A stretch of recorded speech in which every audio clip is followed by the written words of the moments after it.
দাঁড়াইতে পেরেছে তো, দাঁড়াতে শিখে গেছে গো।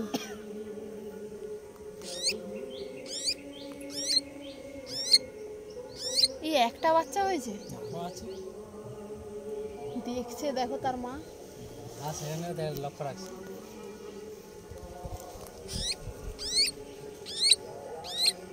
বাবু কে দেখো, কে দেখো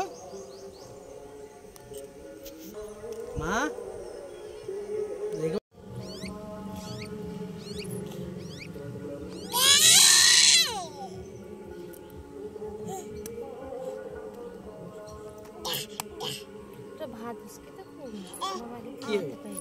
বাবা কলকাতা যাবে, করি যাবে যে কাপড় চোপড় কিনা লেছে নি। আজকের ভিডিওটাই আজকে প্রথম থেকে অন্যরকম ভাবেই স্টার্ট করলাম। আসলে কি হয়েছে, আজকে সকালবেলা হয়েছে এই পেঁচাটা গাছ থেকে পড়ে, পেঁচার বাচ্চাটা হচ্ছে গাছ থেকে পড়ে যায় বা যাই হোক হবে, সকালবেলা হচ্ছে আমার হাজব্যান্ড এই পেঁচাটাকে দেখতে পায়, তখনই হচ্ছে আমরা ভিডিওটা করি।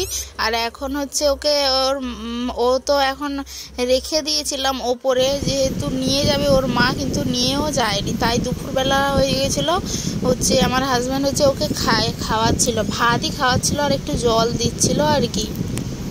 আর সেদিন আমাদের কাছেই সারাদিন ছিল, রাতের বেলা রেখে দিয়েছিলাম বাড়ির পাশে, কিন্তু তার মা দেখছে নিয়ে যায়নি, তাই জন্য ও এখন আমাদের বাড়িতেই আছে। একজনকে দেখাচ্ছি, দেখো কোথায় চলে যাচ্ছে মাঠে মাঠে করে। তার দিদুন হচ্ছে মাঠে গরু বাঁধতে গেছে, ওই দূরে তার দিদুন দাঁড়িয়ে আছে, সে দেখতে পেয়ে নেমে এসছে আমার কোল থেকে, দিয়ে এইখানে দাঁড়িয়ে দাঁড়িয়ে হচ্ছে কান্না করছে আর 2 পা 4 পা করে এগিয়ে যাচ্ছে। তার মুখটা একবার দেখো না। কোথায় যাবি তুই, কোথায় যাবি, হ্যাঁ কই রে বাবু, কোথায় যাবি?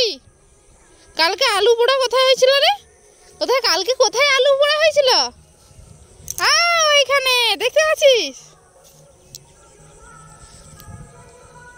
হ্যাঁ, দিদুন নিয়ে যায়নি, দিদুন নিয়ে যায়নি,